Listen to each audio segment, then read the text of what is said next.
Assalomu alaykum do'stlar, yaxshimisiz? Safar bizada degan darslarimiz davom etadi. Biz keldik, ya'ni 16-darsga. Charchamay ko'rganimdan xursandman. Xo'sh, bizning 16-dars nima grammatika ko'rib chiqamiz. Birinchi o'rinda men aytib o'taman, yana jahon konsaltinglari orqali yozib olinadi darslarimiz. Agar sizga pulli darslar kerak bo'ladigan bo'lsa, jahon konsalting adminiga murojaat qilsangiz, biz sizlarni pulli darslarga ham qo'shib qo'yamiz. Keyingi grammatikamiz bizada keluvdik.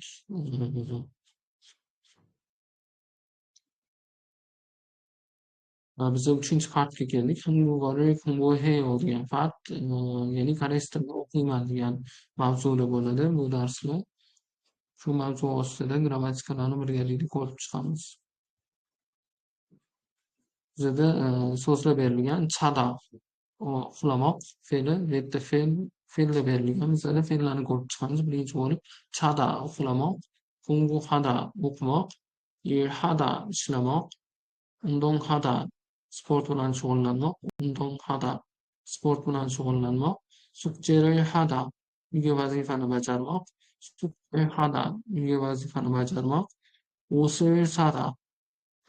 sada kiyimni sotib olmoq, poda kino ko'rmoq, poda kino ko'rmoq, mannada do'sti bilan uchrashmoq, mannada do'sti bilan uchrashmoq, 태권도를 배우다, taekvondoni o'rganmoq, 태권도를 배우다, taekvondoni o'rganmoq, 밥을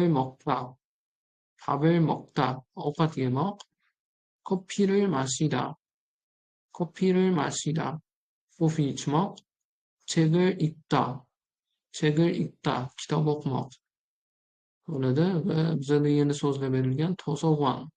to'sog'on degani joy nomlari, bitta xona, to'sog'on xona, chip uy, 백화점 supermarket, magazin, 백화점 univermak, 시장 bozor, 공원 park, 공원, 커피숍, bu coffee shop, coffee sotadigan joy, coffee shop.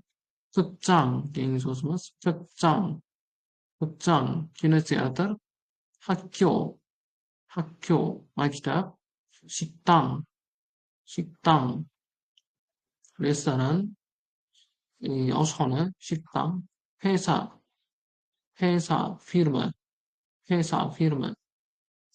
hisoblanadi, kompaniya, firma desak bo'ladi. Va rasmlarni o'rniga to'g'ri so'zlarni qo'yib chiqish kerak. Keyingi bizada grammatikamiz AYO grammatikasi. AYO grammatikasi bu qanaqa grammatika va qayerda ishlatiladi? AYO grammatikasi bu hozirgi zamon og'zaki nutqdagi hozirgi zamon grammatikasi hisoblanadi.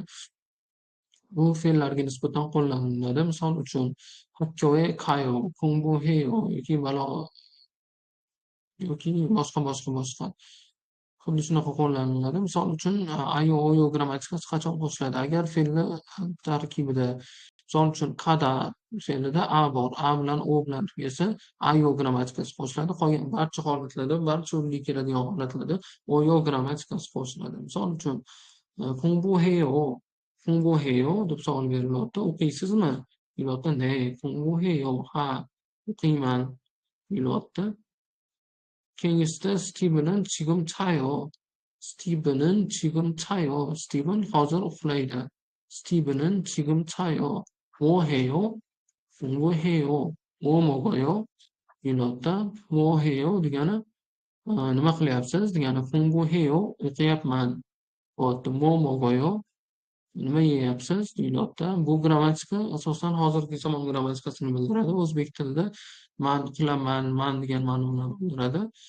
Lekin bu hozirgi zamon ma'nosida ham, hozirgi davomiy zamon ma'nosida ham kelishi mumkin. Ya'ni yeyapman, nimadir qilyapman. Agar mo'heyo bo'lsa nima qilyapsiz bo'ladi. Shuning uchun buni hozirgi davomiy zamon grammatikasi ma'nosida ham tarjima qilsak bo'ladi. Lekin aynan bu hozirgi davomiy zamon grammatikasi emas. Shuning uchun Bunga diqqat qilishimiz kerak bo'ladi. Faqat hozirgi zamon grammatikasi hisoblanadi.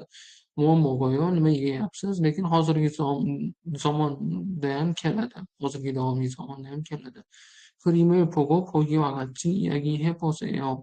Bu rasmni ko'rib, namunadagidek nima qiling, gaplashib ko'ring, suhbatlashib ko'ring deyapti. Bu balagi uchun mashqimiz bo'ladi. Wo heyo, chiyoyo. Xuddi shunaqa qilib, wo heyo, ireyo misol uchun wo heyo Kongoliheyo deb o'z o'rniga qo'yib chiqishimiz kerak bo'ladi mashqqa.